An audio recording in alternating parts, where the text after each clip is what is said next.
안녕하세요. 저는 딸 하나에 아들 둘을 키우고 있는 40대 여성입니다.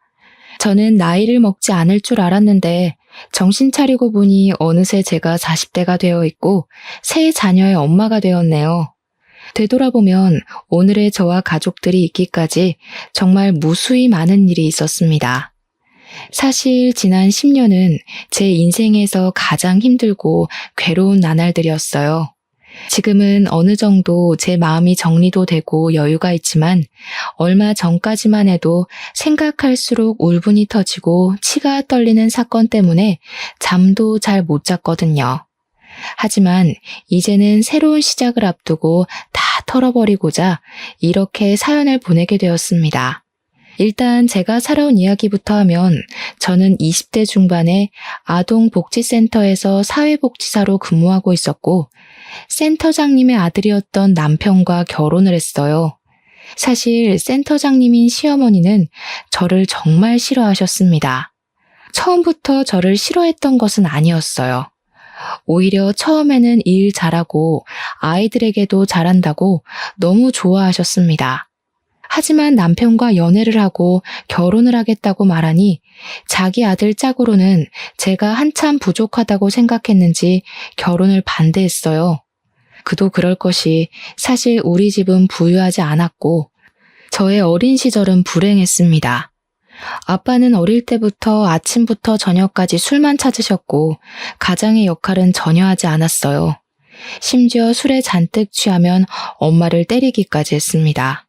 실질적인 집안의 가장이었던 엄마는 요양보호사 자격증을 따서 요양원에서 밤 늦게까지 일하시며 우리를 키우셨어요. 이렇게 매일 술 냄새가 진동하고 가끔은 엄마의 울음소리도 들리는 집이 싫었던 오빠는 20살이 되자마자 집을 나가버렸습니다. 그리고 아빠는 제가 20살이 되던 해 급성 알코올 중독으로 돌아가셨어요.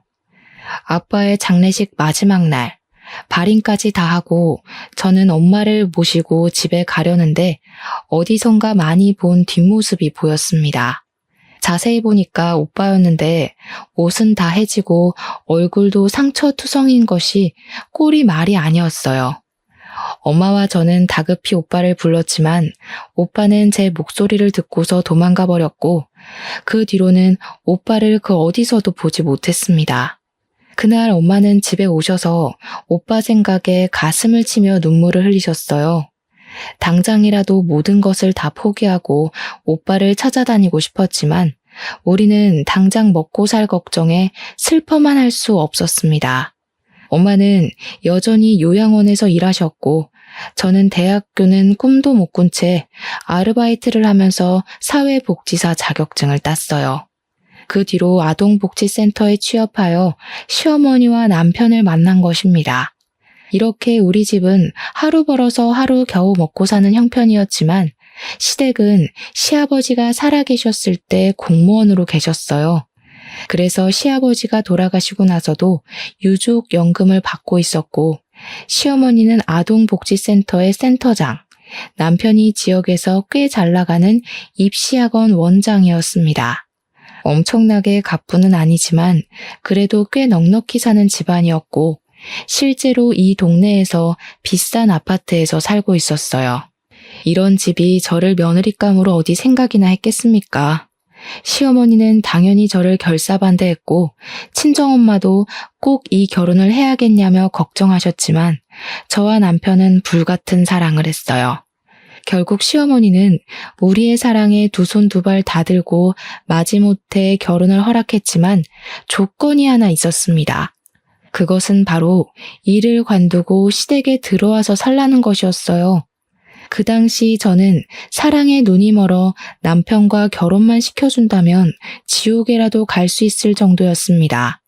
그래서 시댁에서 시어머니와 함께 사는 것은 힘든 일이 아니라고 생각했고 같이 살면서 가족의 정을 쌓으며 저의 진면모를 보여주리라고 당찬 다짐까지 했어요.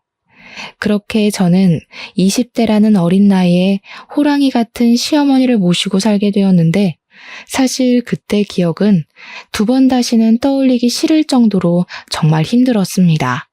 정말 TV에서 나오는 어지간한 시집살이는 다 겪었던 것 같아요.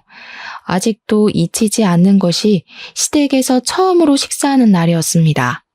나름대로 최선을 다해 음식을 차리고 당연히 같이 먹으려고 식탁에 앉았더니 시어머니가 저를 매섭게 놀아보셨어요. 너 제정신이니?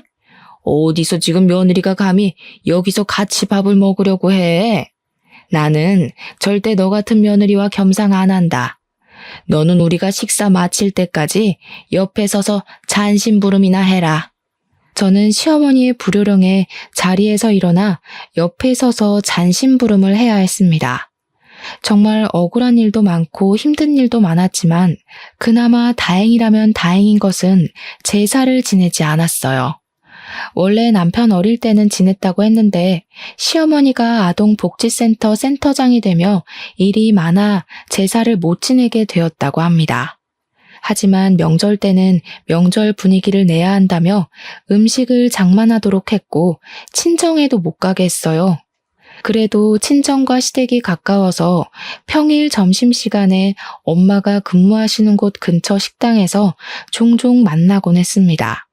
그렇게 1년 후 저는 임신을 했고 시어머니는 손자를 간절히 바랬지만 성별을 확인하니 딸이었습니다. 대를 잇지도 못하고 결혼하면 남의 집 귀신이 될 딸년을 가져서 뭐하니? 정말 생전 도움이 하나도 되지 않는구나. 그년 울기만 해봐. 아주 그냥 이 집에서 쫓아내버릴 거야. 시어머니는 쫓아낸다고 말할 정도로 저의 큰딸을 싫어하셨지만 다행히 큰딸은 건강하고 씩씩하게 잘 컸고 그 뒤로 2년 터울로 둘째와 셋째를 낳았는데 다행히 둘 다 아들이었습니다. 떡두꺼비 같은 손자를 둘이나 낳으니 시어머니는 저에게 두 아들을 건강하고 똑 부러진 아이로 키우는데 전념하라고 하시며 가정부를 들이셨어요. 그러나 여전히 주방일은 다 저의 몫이었습니다. 그래도 이전과는 다르게 명절 마지막 날에는 아이들과 저는 친정에 다녀오라고 하시며 보내주셨어요. 저는 남편과도 같이 가고 싶었지만 남편은 학원 일로 바빠서 유일하게 쉬는 날이 명절인데 그날 꼭 친정에 데리고 가야 하겠냐며 아이들과 저만 친정에 보내셨습니다. 비록 새 아이가 떼부리거나 울면 귀찮다고 밀어내버리셔서 눈치 보이기는 했지만 그래도 시어머니가 서서히 저에게 마음을 여는 것 같아서 저 스스로가 참 뿌듯했어요. 그러던 어느 날이었습니다. 저는 일주일에 한 번씩 아이들을 가정부 이모님께 잠깐 부탁하고 마트에서 장을 보곤 했는데 언제부턴가 마트 가는 길에 있는 한 젊은 노숙자가 눈에 띄었어요.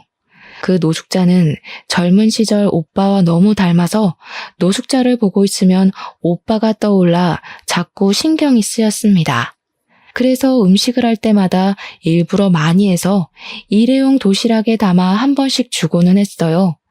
아무래도 아이들이 어려 매일 주지는 못해도 제가 장을 보러 가는 날에는 꼭 일회용 도시락에 오래 두어도 상하지 않을 음식들을 챙겨서 가져다 주었고 그때마다 노숙자는 감사하다고 하며 음식을 허겁지겁 먹었습니다. 그러던 어느 주말, 모처럼 한가한 날이라 시어머니를 모시고 남편 아이들과 함께 도시락을 넉넉히 싸서 인근 공원으로 산책하러 나갔습니다. 공원은 마트 건너편으로 공원에 가기 위해서는 노숙자가 있던 곳을 지나가야만 했어요. 그날도 역시 노숙자가 앉아 있었고 남편은 노숙자를 보며 젊은 사람이 이래야지 저렇게 구걸만 해서 되겠냐고 하며 대놓고 노숙자를 비난했습니다. 노숙자는 남편의 말에 그냥 고개를 숙이며 아무 말도 못하고 앉아 있었어요. 저는 공원에 가서도 자꾸 그 노숙자가 생각나서 다음날 노숙자를 찾아가 이것저것 챙겨주었습니다. 노숙자는 자신에게 자꾸 이렇게 챙겨주셔서 너무 감사하다고 하며 연신 고개를 숙였어요. 저는 그런 노숙자에게 아니라고 하며 힘내서 버티면 언젠간 좋은 날이 올지도 모르니 항상 힘내고 희망을 잃지 말라고 했고 제 말에 노숙자는 고개를 숙이고 눈물을 훔쳤습니다. 가끔 노숙자들에게 음식을 대접했을 때 감사하기는커녕 오히려 더 큰 것을 바라는 경우도 있던데 이 노숙자는 그래 보이지 않았어요. 무슨 사연이 있는지는 모르겠지만 이 노숙자가 꼭 잘 됐으면 좋겠다는 생각이 들었습니다. 그렇게 1년 정도가 지났어요. 저는 여전히 노숙자에게 음식을 한 번씩 갖다 주었고 노숙자는 변함없이 머리를 조아리며 저에게 감사하다고 했습니다. 하루는 노숙자에게 음식을 주니 노숙자가 감사하다고 하며 이상한 말을 했어요. 저 사모님, 제가 이런 이야기하는 게 맞는지 모르겠는데 사장님 한번 잘 살펴보세요. 최근에 부쩍 젊은 여성분과 다정하게 자주 다니시더라고요. 그게 무슨 말이세요? 저희 남편이 바람이라도 피운다는 것이에요? 아니면 다행이지만 그래도 혹시 모르니까요. 제가 이래봬도 이 자리에서 1년 정도 있었잖아요. 1년이라는 시간 동안 있으면서 본 게 있어서 그래요. 한번 사장님 잘 살펴보세요. 저는 노숙자의 말을 듣고 처음에는 그냥 잘못 본 거겠거니 하고 말았습니다. 그런데 집에 와서 곰곰이 생각해보니 그간 남편의 행적이 조금 수상하기는 했어요. 최근에 학원 일이 많다며 아침 일찍부터 출근해서 밤늦게 퇴근하기도 하고 주말에도 학원에 종종 갔으며 어떨 때는 학원에서 잔다고 아예 집에 오지도 않았거든요. 저는 노숙자의 말이 거짓이길 바라면서도 한편으로는 진짜인 것 같은 불안감이 들었습니다. 그러다 제 생일이 다가왔어요. 사실 그동안 시댁에서 살며 제 생일은 점차 잊히고 있었습니다. 이번에도 당연히 그럴 거로 생각하고 여느 때와 같이 부부 침실을 정리하는데 침대 밑에 무언가가 있더라고요. 손을 넣어 꺼내보니 웬 고급 목걸이가 있었습니다. 저는 그날이 제 생일 전날이라 당연히 남편이 저를 위해 준비한 것으로 생각해서 다시 침대 밑에 넣어뒀어요. 그리고 내일 남편이 목걸이를 주면 아무것도 몰랐던 것 깜짝 놀라는 연기를 해야겠다고 생각했습니다. 제 생일인 다음 날, 저는 아침에 남편이 생일 축하한다고 하며 목걸이를 건네줄 줄 알았는데 남편은 아무 말이 없었어요. 오히려 학원 일로 바쁘다고 하며 새벽부터 정신없이 나갔고 남편이 출근하고 침대 밑을 보니 어제는 분명히 있던 목걸이가 없었습니다. 저는 남편이 저녁 때 퇴근하며 깜짝 선물로 줄 것으로 기대했으나 그날 저녁 남편은 집에 들어오지 않았어요. 전화를 해보니 학원 선생님의 어머니가 돌아가셔서 지방에 내려가고 있고 오늘 밤에 못 들어갈 것이라고 했습니다. 상황은 어쩔 수 없었지만 선물을 받을 것으로 기대해서 그런지 속상했어요. 그래도 남편이 장례식장에 다녀와서 목걸이를 제게 줄 줄 알았는데 끝내 남편은 목걸이를 꺼내지 않았습니다. 이렇게 되자 침대 밑에 있던 목걸이는 과연 누구의 것이었는지가 궁금했어요. 남편에게 물어보려고 했으나 남편이 매일 밤늦게 들어오고 아침에는 일찍 나가버려서 물어볼 수 없었습니다. 그 주 일요일, 남편은 학원에 일이 있다며 아침 일찍부터 나갔고 아이들은 방에서 놀고 있었어요. 아이들과 함께 공원이라도 가고 싶었지만 일요일에는 가정부 이모님이 오시지 않아 제가 집안일을 해야만 했습니다. 점심시간이 되어 식사 준비를 하고 시어머니 방문 앞으로 갔는데 큰 방에서 시어머니가 누군가와 통화 중이셨어요. 문 밖까지 소리가 들려 얼결에 들었는데 빨리 이혼시키고 아이와 함께 재혼시킨다는 말을 하셨습니다. 통화가 마친 것 같아 제가 식사 준비 다 됐으니 나오시라고 문을 두드리려고 하자 시어머니가 문을 열고 나왔어요.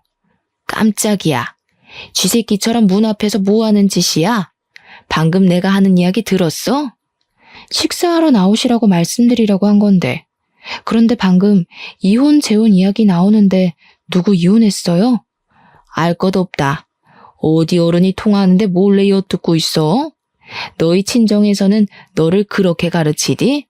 정말 못 배운 티가 아주 팍팍 나는구나. 얼른 가서 밥 먹자. 시어머니는 아주 당황한 표정으로 부엌에 가서 식사했고 그런 모습을 보니 느낌이 왠지 이상했습니다. 그날 저녁 남편이 퇴근 후 샤워하는데 자꾸 옷장에서 진동 소리가 났어요. 옷장 문을 열어보니 남편 양복 주머니에서 진동 소리가 나고 있었고 주머니 안에는 처음 보는 핸드폰이 있었습니다. 핸드폰을 꺼내보니 발신자 이름이 없고 핸드폰 번호 11자리만 적혀 있었는데 가운데 자리는 남편 생년월일과 같았고 끝자리가 남편 핸드폰 번호와 똑같았어요. 그리고 핸드폰 케이스에는 하트 그림이 그려져 있었습니다.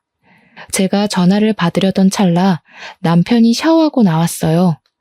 남편은 제가 전화를 받으려는 모습을 보자 기겁을 하며 후다닥 핸드폰을 빼앗아 갔습니다.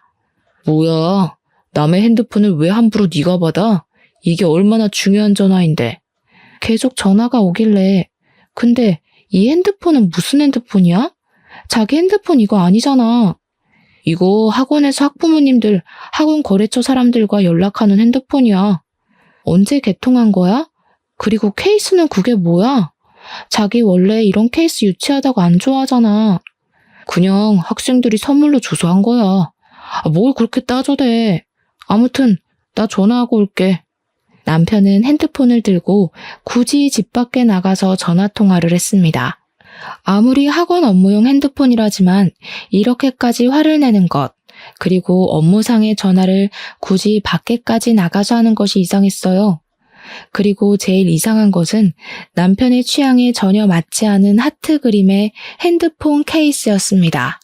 원래 남편은 핸드폰 케이스도 항상 투명하거나 무채색만 했지 이런 그림이 그려진 것은 단 한 번도 한 적이 없었어요. 결혼 전 연애할 때 제가 사줘본 적은 있지만 그때도 유치하다고 절대 끼고 다니지 않았습니다. 젊을 때 그랬던 사람이 40대가 돼서 그런 핸드폰 케이스를 자발적으로 낀다는 것은 아무리 생각해도 말이 안 되는 소리였어요. 이상한 생각은 꼬리에 꼬리를 물었고 일단 그 번호 주인을 알아봐야겠다는 생각에 아까 전화 온 핸드폰 번호를 저장했습니다. 한번 보기는 했지만 가운데 자리는 남편의 생일이고 끝자리는 남편의 핸드폰 번호와 같아서 쉽게 기억할 수 있었어요. 핸드폰 번호를 저장하고 나니 카카오톡에 새 친구가 뜨길래 메인 사진을 보니 침대 밑에서 본 그 목걸이 사진이 있었고 그 위에는 남자와 여자가 커플링을 끼고 손잡은 사진이 있었습니다. 그리고 상태 메시지에는 남편의 이니셜 하트 그리고 400일이라는 글씨가 있었어요. 저는 직감적으로 이 남자의 손이 남편의 손이고 이 핸드폰 번호의 주인은 남편과 불륜을 저지르고 있는 여자의 번호라는 것을 알았습니다.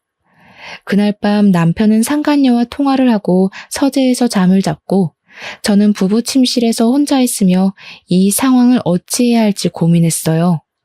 밤을 꼴딱 새우고 다음날 아침, 남편은 역시 새벽부터 출근했습니다. 저는 모두 출근한 뒤 방으로 들어가 상간녀의 번호로 전화를 했으나 받지 않길래 제가 남편의 아내인데 한번 만나서 이야기 좀 나눠야겠다고 문자를 보냈어요. 상간녀는 제 문자에 바로 전화를 했고 우리는 그날 오후에 한 카페에서 만났습니다. 은찬이 오빠랑 같이 사는 분이 그쪽이에요? 참 저렴하게도 생기셨네. 뭐 암튼 저 은찬이 오빠랑 결혼할 거고 은찬이 오빠 어머니도 저 알고 계세요. 들어보니까 둘이 이혼시키고 저랑 재혼시킬 생각이신 것 같던데. 물론 아이들과 함께요. 사실은 제가 돈은 많아도 임신은 못하는 처지거든요. 솔직히 앞길이 창창한 은찬이 오빠가 그쪽보다는 건물주 딸인 제가 더 잘 어울리지 않겠어요?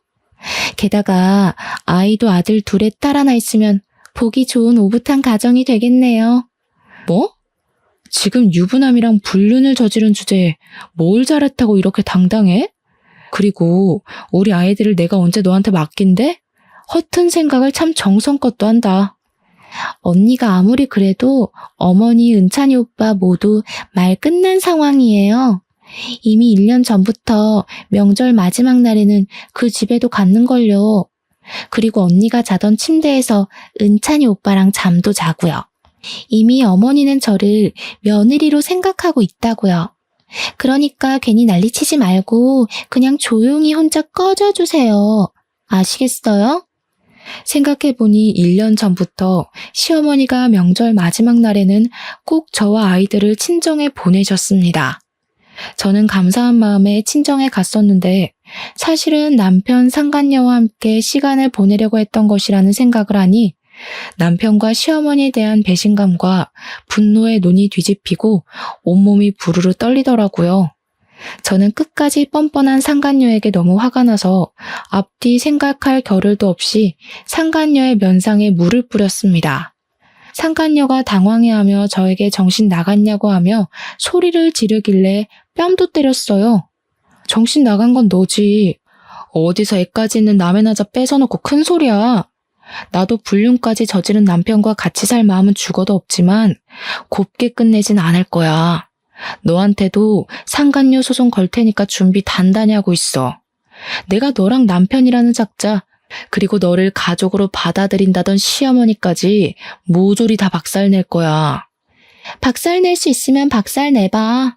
우리 오빠 이 지역에서 엄청 유명한 학원 원장인데 무슨 수로 아무것도 없는 네가 박살낼 건데? 들어보니 돈도 없고 백도 없고 아무것도 없던데. 참나. 그리고 솔직히 요새 불륜 안 저지르는 남자가 얼마나 된다고 그깟 불륜 한 번 저질렀다고 이 난리야? 상간녀가 카페에서 고래고래 소리를 지르는 바람에 사람들은 상간녀의 실체를 알게 되었고 카페의 사람들은 손가락질하며 옹성거리기 시작했습니다.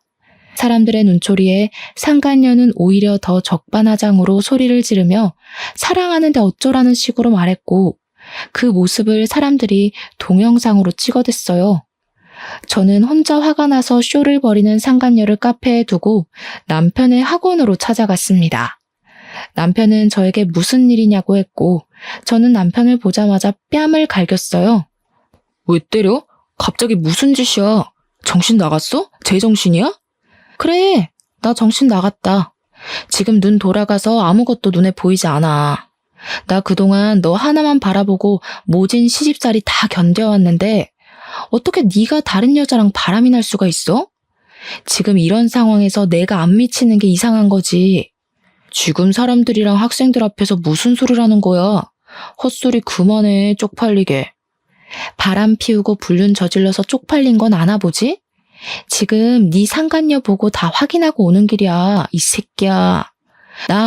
더는 너랑 못 살아. 너네 집 망가뜨리고 이혼할 거야, 그렇게 알아. 남편은 나에게 쪽팔리니 빨리 나가라고 했고 학원에 있던 중고등학생들이 나와 남편의 싸움을 영상으로 다 찍었습니다. 그때가 겨울방학 기간이라 중고등학생들이 꽤 있었거든요. 남편은 학생들에게 당장 영상을 지우라고 난리를 쳤고 저는 학원에서 빠져나와 바로 시댁으로 향했습니다. 시댁에는 첫째, 둘째 아이는 어린이집에 갔고 셋째 아이와 가정부 이모님만 있었어요. 저는 바로 방으로 들어가 아이들 짐과 제 짐을 챙기고 퀵서비스를 불러 모든 짐을 보내버렸습니다. 밖에서 씩씩거리면서 와서 짐을 챙기는 저를 본 가정부 이모님은 이게 다 무슨 일이냐고 했어요. 저는 가정부 이모님한테 오늘 카페에서 알게 된 모든 사실을 다 말한 뒤 이 집 박살낼 테니 가정부 이모님도 얼른 나가시라고 했습니다. 가정부 이모님은 사실 다 알고 있었다며 남편과 상간녀가 집 앞에서 데이트하는 사진을 저에게 주셨어요. 그러면서 이모님이 이 집에 들어오게 된 경위를 이야기해 주셨습니다. 원래 이모님의 남편은 이 집의 운전기사였다고 해요. 그런데 기사로 일하면서 시어머니와 남편에게 온갖 막말을 다 들었다고 하며 녹음된 파일을 들려주었는데 정말 욕설이 엄청나더라고요. 결국 이모님의 남편은 공황장애, 우울증, 대인기피증으로 밖에 나오지 못하는 상황이고 이 모습을 본 이모님은 이 집구석 무너뜨릴 생각으로 가정부가 되어왔다고 했습니다. 그러면서 이 집에 남아 도울 것이 있으면 도울 테니 언제든지 연락하라고 했어요. 저는 가정부 이모님과 대화를 마친 후 그 망할 놈의 집구석에서 나와 새 아이를 데리고 친정으로 갔습니다. 일단 큰 소리치고 나왔는데 이 집을 어떻게 망가뜨려야 하나 고민이 되었어요. 그날 저녁 엄마가 퇴근하시고 집에 오셨고 저는 그동안의 상황을 다 이야기했습니다. 엄마는 처음부터 그 집구석 마음에 들지 않았는데 어떻게 사람들이 그럴 수 있냐고 하시며 엄마가 도울 일 있으면 언제든 말하라고 하셨어요. 엄마와 이야기하는데 시어머니에게 전화가 왔습니다. 야, 너 아들 학원에서 난동 피우고 왔다면서? 쪽팔리게. 솔직히 생각을 해봐라. 우리 아들한테 너같이 지질이 궁상인 년이 어디 어울릴 거로 생각하니? 그래도 네가 아들을 둘이나 낳아서 내가 그동안 사람 대접은 한 건데 며느리로는 절대 안 된다. 너같이 돈도 없고 무식한 것은 그냥 아이만 낳아주고 꺼져주면 돼. 알겠어? 그러니까 아이들은 두고 이혼해라. 아이들 두고 이혼하면 내가 돈 많이 줄게. 너네 집 돈도 없잖니. 아이만 낳아주고 꺼져요? 제가 잘못한 것도 아닌데 제가 왜 제 배 아파서 낳은 아이들을 두고 이혼해야 해요? 남편이나 시부모님이나 우리 아이들 한번 놀아나 주셨어요? 다정스럽게 간식거리라도 하나 챙겨본 적 있냐고요. 전 절대 우리 아이들 못 보냅니다. 제가 무슨 수단과 방법을 써서라도 반드시 당신들 무너뜨릴 거니 그리하세요.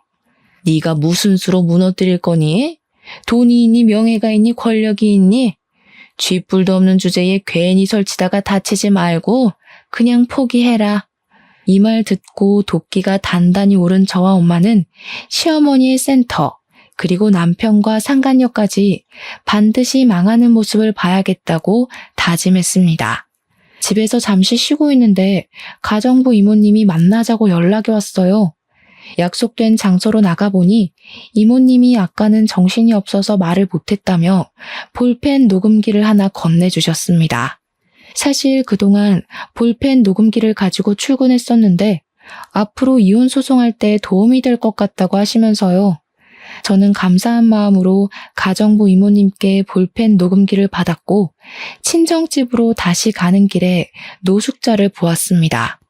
평소처럼 마트에서 노숙자에게 이것저것을 사서 건네다가 제가 매일 지니고 다니던 오빠의 사진을 노숙자 앞에 떨어뜨렸어요.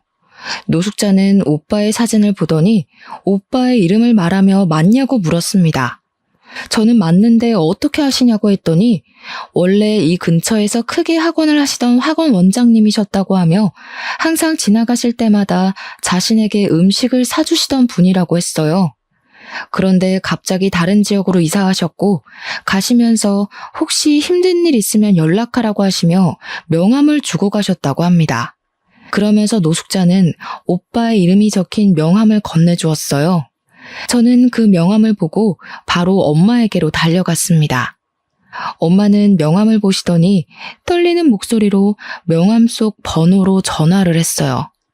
오빠는 엄마의 목소리를 듣자마자 바로 엄마임을 알아차렸고 우리는 눈물을 흘리며 오빠에게 지금 사는 곳을 물었습니다.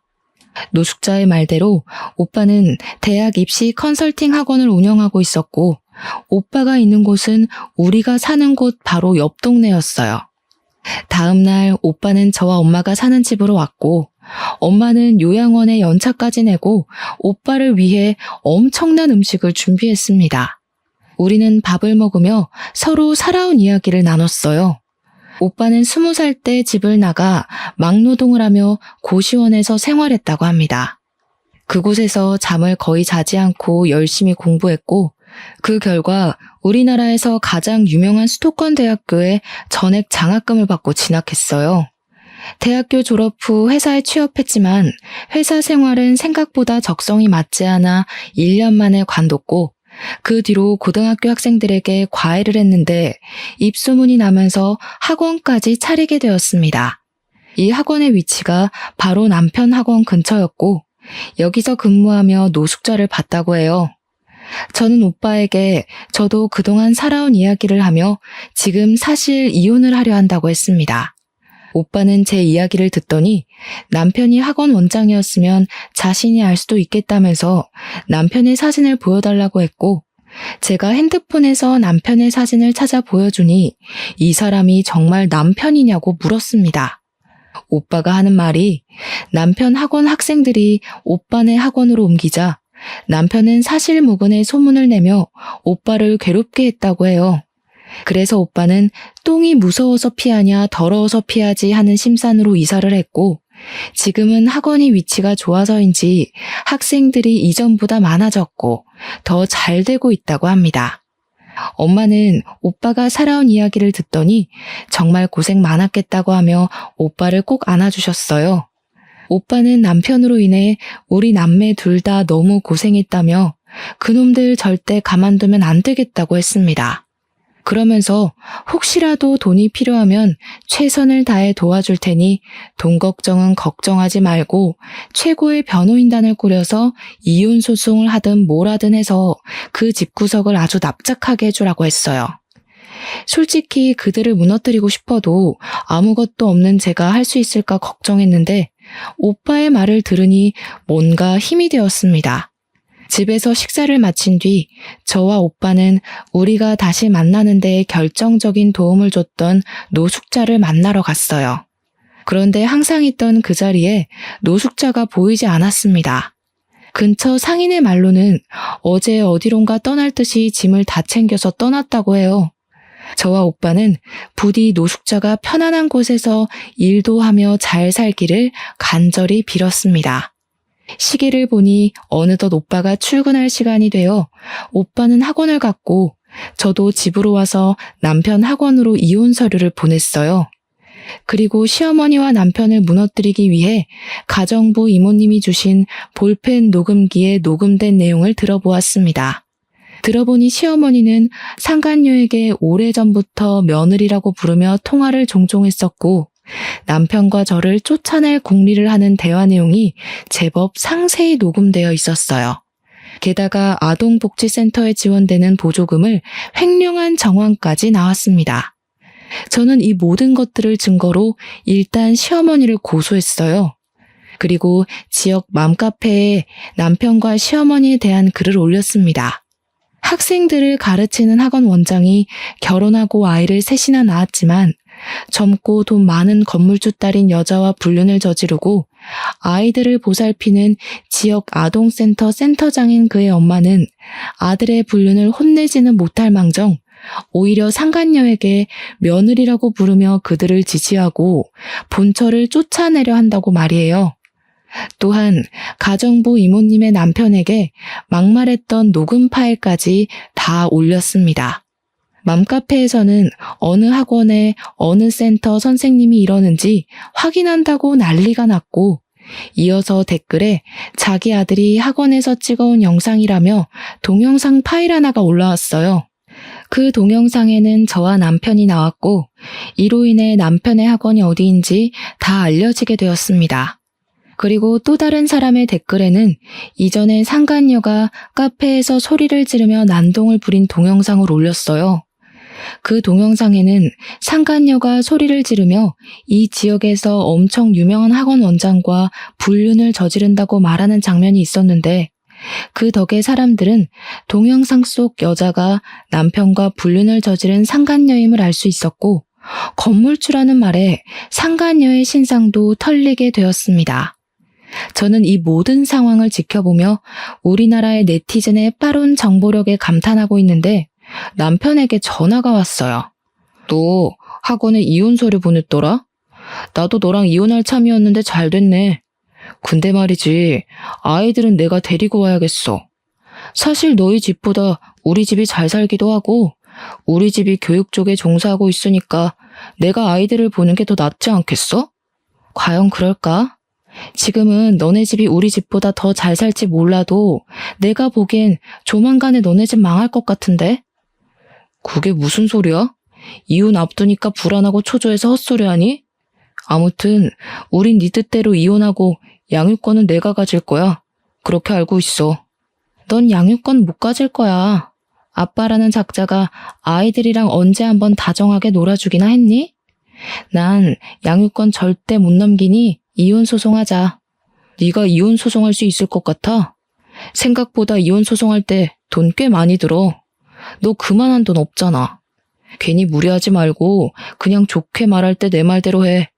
그게 너도 좋을걸? 고양이 쥐 생각해주는 거니? 너 걱정은 눈물 나게 고맙지만 내가 설마 이혼 소송할 돈도 없을까봐? 걱정하지 마. 최고의 변호인단 꾸려서 너 아주 철저히 밟아줄 테니까. 남편은 끝까지 자신의 잘못은 뉘우치지 않은 채 저를 비꼬았습니다. 남편과 통화를 해보니 절대 저에게 쉽게 양육권을 넘기지 않을 것 같아 변호사를 만나러 갔어요. 변호사는 제가 준비한 모든 자료를 듣더니 충분히 이혼 소송에서 승소할 수 있고 상간녀 소송에 양육권 소송까지 가능하겠다고 했습니다. 저는 변호사의 말에 바로 이혼 소송과 양육권 소송을 진행했고 상간녀에게는 상간녀 소송을 진행했어요. 소송에 들어가는 비용은 고맙게도 오빠가 다 지원해 주었습니다. 그렇게 한 일주일 정도가 지난 주말이었어요. 친정집에 엄마와 같이 있는데 누군가가 집 대문을 부서져라 두드리더라고요. 시끄러운 소리에 대문을 열어보니 시어머니와 남편이 나란히 집 앞에 있었습니다. 집 안에는 아이들이 있었고 이들이 아이들을 데리러 왔다는 생각이 들어 일부러 제가 대문 밖으로 나갔어요. 보조금 횡령 사실 밝힌 거 네 년이지? 부족한 년 걷어서 가족이라고 받아줬더니 이렇게 뒤통수를 때려? 이래서 검은 머리 짐승은 거두는 게 아니었는데. 가족이요? 언제 저를 가족이라고 생각이나 하셨나요? 아들 낳았더니 버릴 생각부터 하셨으면서. 너 우리 학원 비방하는 글도 올렸더라? 내가 너 명예훼손죄로 고소할 거야, 알겠어? 고소해봐 어디. 내가 무슨 허위 사실을 올린 것도 아니고 증거가 명명백백한 사실을 올렸는데 그게 뭐? 사람들도 알 권리가 있다고. 그리고 명예훼손짓 해봤자 벌금 조금 내면 그만이야. 어디 한번 해봐. 그럼 나는 전국 곳곳에 네 얼굴 신상까지 다 뿌려버릴 건데 네가 더 타격이 클까 아니면 내가 더 타격이 클까? 아우 그냥 이걸 확 때려버릴까? 때려봐. 네가 나 때리는 순간 나 너 접근 금지 신청할 거야. 지금 우리 집 대문 위에 CCTV 있는 거 보이지? 남편은 정말 나를 때릴 듯한 포즈를 취했고 저는 순간 당황했지만 일부러 더 큰 소리를 내며 하나도 무섭지 않은 척을 했습니다. 이렇게 저와 시어머니, 남편이 한창 말싸움을 벌이는데 엄마가 굵은 소금을 큰 대야에 잔뜩 가져오셨어요. 그러더니 엄마는 그 소금을 시어머니와 남편에게 뿌렸습니다. 너는 왜 이딴 사람 같지도 않은 것들이랑 말을 섞니? 그냥 아끼야 물러거라 하고 소금이나 뿌리면 그만이지. 야, 너 뭐 하는 거야? 싸구려 집에서 사니까 하는 행동도 이딴 싸구려지. 뭐? 싸구려? 그래, 나 싸구려다. 어디 한번 오늘 싸구려한테 된통 당해봐라. 거지 같은 놈들아. 썩 꺼지지 못할까? 엄마는 대야에 있던 굵은 소금을 모조리 시어머니 남편에게 뿌렸고 그들은 소금을 맞으며 도망치듯 가버렸습니다. 잠시 후 엄마와 저는 대문 밖에 뿌린 소금을 치우러 다시 나왔어요. 그런데 상간녀가 문 앞에 서 있는 것이 아니겠어요? 저는 상간녀에게 방금 너네 오빠랑 그 엄마 소금 맞고 갔는데 너도 소금 맞고 싶어서 왔냐고 하니 상간녀는 대뜸 제 앞에서 무릎을 꿇었습니다. 언니, 제가 잘못했어요. 제가 카페에서 난리친 영상 보시고 아빠가 날 집에서 쫓아냈어요. 그래서 오빠 집에 들어가서 살려고 했는데 오빠도 그러고 어머니도 그러고 어떻게 카페에서 그 난리를 쳐서 우리 얼굴에 먹칠하냐고 하시고 불륜이 자랑이냐고 하시며 저를 또 쫓아내셨어요. 집에서도 저를 안 받아주시고 믿었던 오빠도 날 버려서 저 갈 데가 없어요.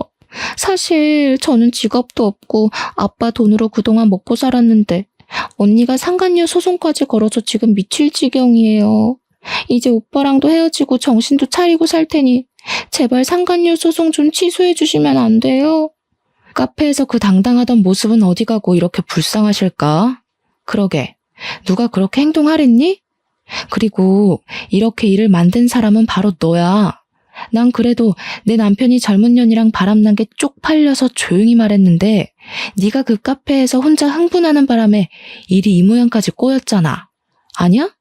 네가 일을 이따위로 만들어 놓고 인제 와서 무릎 꿇고 생난리야. 그리고 나는 상간녀 소송 취하해줄 생각 눈꼽만큼도 없으니까 자랑스러운 건물주이신 네 아빠한테 빌든 네 오빠라는 작자한테 가든 아니면 길에서 구걸이라도 해서 반드시 그 돈 마련해. 젊은 애가 사지육신 멀쩡한데 못할 건 또 뭐야? 상간녀는 당당하고 뻔뻔한 모습은 온데간데 없고 제 앞에서 무릎을 꿇고 사정을 봐달라고 빌었습니다. 어떤 사람은 이런 모습을 보면 불쌍해서 고소를 취하해주기도 하던데 저는 그런 모습을 보니 참 고소하더라고요. 아무튼 상간녀는 제가 고소 취하 안 해준다고 하자 우리 집안까지 들어오려고 하길래 저는 경찰을 불러서 쫓아냈습니다. 그 뒤로 상간녀 소송이 진행되었고 최종적으로 저에게 위자료를 지급하라는 판결이 내렸지만 상간녀는 돈이 없다는 이유로 저에게 위자료를 주지 않고 버텼어요. 그래서 저는 변호사의 말대로 채권 추심을 했습니다. 그 결과 상간녀의 통장은 압류당하고 상간녀의 계좌에 있던 돈을 빼올 수 있었어요. 그리고 남편은 불륜을 저지른 소문이 쫙 퍼져서 학원 수강생들이 썰물처럼 싹 빠져나가 학원은 문을 닫았고 이혼소송에서도 져서 저에게 위자료를 지급했습니다. 물론 양육권도 박탈당해서 양육비까지 매달 줘야 하는 상황이 되었어요. 시어머니 역시 센터에서 보조금을 횡령해온 사실이 적발되어 센터 문을 닫았고 지금은 재판을 진행 중인데 1심에서는 일단 징역 6개월이 나왔지만 항소해서 2심 재판을 기다리고 있습니다. 시어머니와 남편 그리고 상간녀는 아이 셋이 있는 그럴싸한 가정을 꿈꿨지만 결국 아이 셋은커녕 아무것도 갖지 못하고 인생의 쪽박을 찼어요. 그리고 저는 오빠의 도움으로 소송을 무사히 마치고 집 근처에 아이들에게 맞는 어린이집도 찾았습니다. 또한 예전에 따놓은 사회복지사 자격증으로 이 지역에서 가장 큰 아동복지센터에 취업해서 다음 주부터 출근할 예정이에요. 너무 오랜만에 하는 출근이라 긴장되고 떨리지만 새로운 삶을 얻었다고 생각하고 열심히 해볼 예정입니다. 참, 그리고 제가 이번에 아동복지센터에 면접 보고 오는 길에 저와 오빠를 만나게 해준 노숙자가 공사장에서 일하는 모습을 봤어요. 저는 일부러 그 앞에서 기다렸다가 노숙자와 대화를 나눴습니다. 알고 보니 노숙자는 원래 사업을 하던 사람인데 부도가 나서 이혼당하고 아이들도 못 보고 졸지에 길거리에 나앉았다고 해요. 이렇게 떠돌아다니다가 죽으려고 했는데 저도 오빠가 베풀어준 선의로 열심히 살 희망이 생기고 다시 일할 용기가 생겼다고 했습니다. 저는 그런 노숙자를 응원하며 기쁜 소식 들려줘서 고맙다고 했어요. 그리고 집에 와서 오빠와 엄마에게 노숙자에 관한 이야기를 했더니 오빠가 이런 사람은 우리가 도와줘야 한다며 노숙자에게 일자리를 소개해줬는데 바로 학원 건물관리인입니다. 노숙자는 열심히 해보겠다며 어제부터 출근했다고 하던데 정말 쉬지도 않고 열심히 했다고 해요. 노숙자분도 우리와 함께 새로운 곳에서 잘 적응하며 어느 정도 자리도 잡고 아이들도 꼭 보았으면 좋겠네요. 저의 이야기는 여기까지입니다. 사실 이 일을 겪으면서 정말 많이 힘들었지만 그래도 나만을 사랑하는 엄마와 새 아이 그리고 오빠가 있었기에 무사히 잘 견뎠던 것 같아요. 제가 가족이란 든든한 울타리가 있기에 넘어져도 다시 일어나 앞으로 나아갈 수 있던 것처럼 저 역시 우리 가족에게 힘이 되기 위해 최선을 다해야겠다는 생각이 듭니다. 어찌 보면 지루할 수도 있는 저의 이야기 끝까지 들어주셔서 감사해요.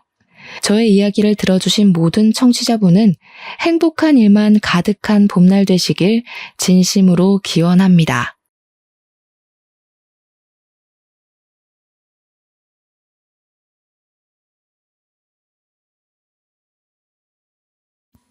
안녕하세요. 저는 어리숙한 제 실수로 인연을 잘못 만나 이혼하게 된 사람입니다.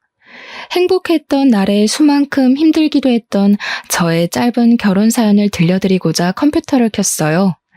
사실 결혼이란 건 살면서 유일하게 내가 선택할 수 있는 행복의 길이기도 하잖아요. 근데 그것이 차마 불행의 길인 줄 모르고 들어섰다는 것에 아직도 저는 반성을 하고 있어요.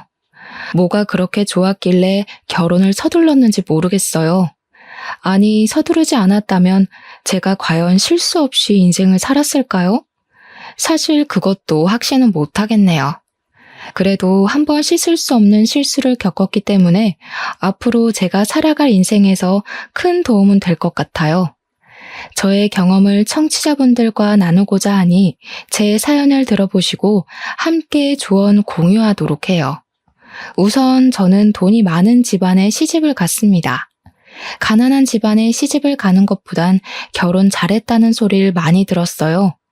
남편 되는 사람이 동네에서 마트 사업을 했는데요. 마트가 장사도 충분히 잘 되었고 또 주변 이웃에게 인지도도 좋아서 당시 저는 남편을 더 믿었습니다. 결혼하는 데 드는 자금도 별로 없었어요.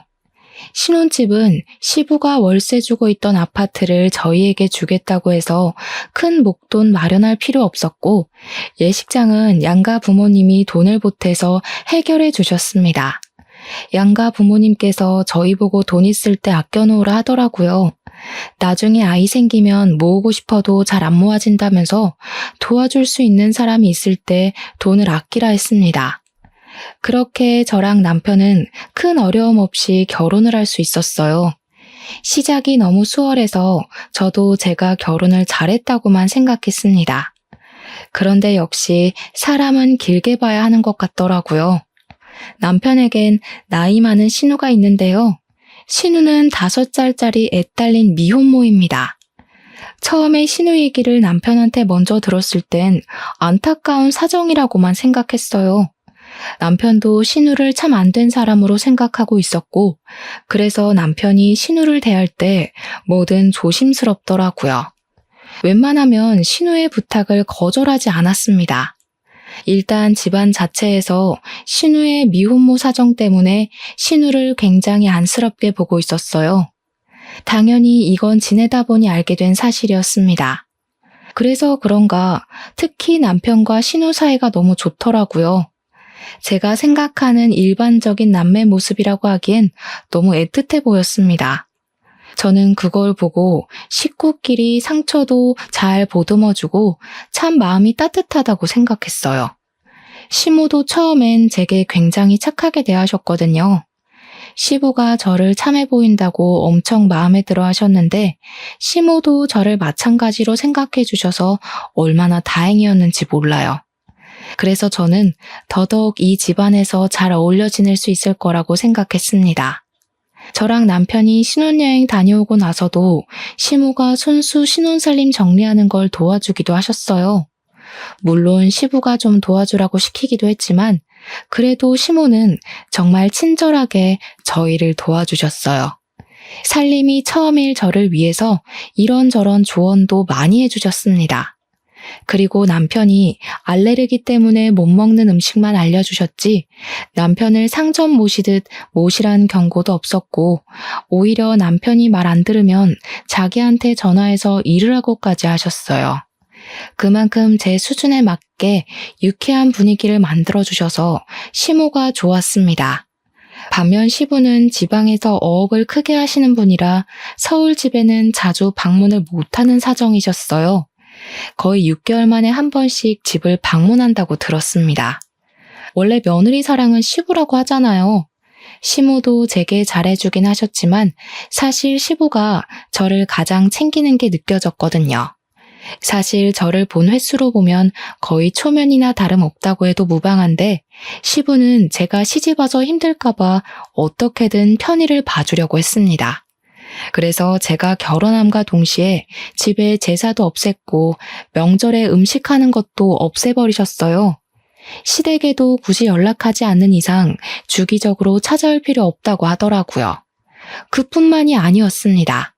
시부는 귀찮게 어른들 생신 같은 것도 챙기지 말고 정 챙기고 싶으면 그냥 외식으로 퉁치자면서 저보고 힘들게 생일상 같은 거 차리지 말라고도 하셨죠.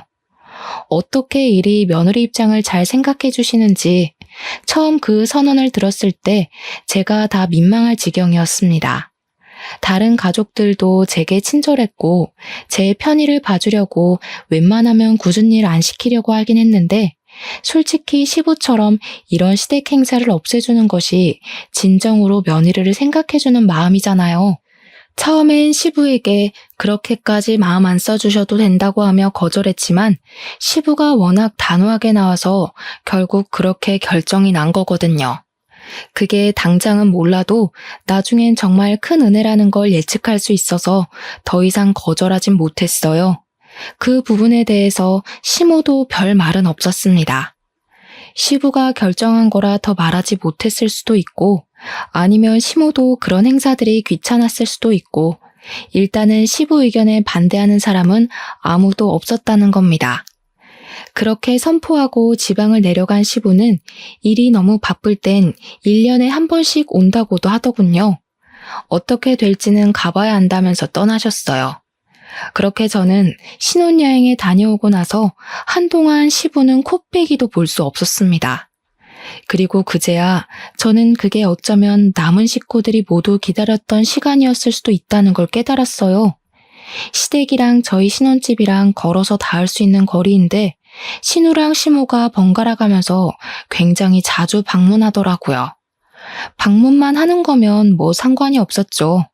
근데 뭔가 올 때마다 이전과 다른 느낌이 난다는 게 문제였어요. 특히 시모는 초반에 자기가 우리 집을 방문하면 제게 손 하나도 까딱 못하게 다 알아서 하셨거든요. 화장실 실내화를 뭐 저런 거 샀니? 저런 신발은 물기 조금 닿으면 미끄러운데. 그러다 바깥 일하는 사람 다치기라도 해봐. 너희 밥줄 끊기는 거야. 그리고 내가 계속 지켜봤는데 너 베란다에 화분 정리 아직도 안 했더라? 내가 분명 일렬로 세워놓으라고 했잖니. 지나가는 사람 발 걸린다고. 갈수록 시모가 제게 이래라 저래라 간섭하는 일이 늘어갔어요. 이전에는 제 손에 물 한 방울 안 묻게 하려고 과하게 행동하시더니 갑자기 자기 손에 물 한 방울 안 묻게 하려고 용을 쓰는 겁니다. 제가 다 알아서 할 일이었고 시모가 시키는 일보다 더 급한 일이 많아서 잠깐 미루고 있었던 거예요. 그런데 시모가 집을 찾아올 때마다 중구난방으로 지적을 해대니까 나중에는 점점 신경에 거슬리더라고요. 그래도 그때는 제가 원래 알고 있던 시모의 착한 이미지가 제 속에 더 많이 남아있었기 때문에 묵묵히 시키는 걸 했어요. 그게 다 시모와의 갈등을 피하기 위해서였죠. 근데 시모 한 명이면 제가 어떻게 견뎌보겠는데 얌전한 줄만 알았던 신우까지 어느 순간부터 제 삶에 비집고 들어오더라고요. 남편이랑 신우가 사이 좋다는 건 알고 있어서 자주 얼굴 볼 수밖에 없다는 건 그리 놀랄 일은 아니었어요. 하지만 제가 여태 봐온 신우의 모습은 그저 남편에게 피해주지 않으려고 늘 한 발 물러서 있고 시부 앞에서는 입도 뻥끗 못하는 소극적인 사람이었습니다. 그런데 이게 웬일일까요? 우리 집 방문이 점점 잦아지는 신우가 시모 못지않게 점점 다른 분위기를 내기 시작했다는 거 아닙니까? 일단 시모가 이전보다 잔소리랑 지적질이 많아졌다면 신우는 저를 왠지 모르게 시기하는 것 같았습니다.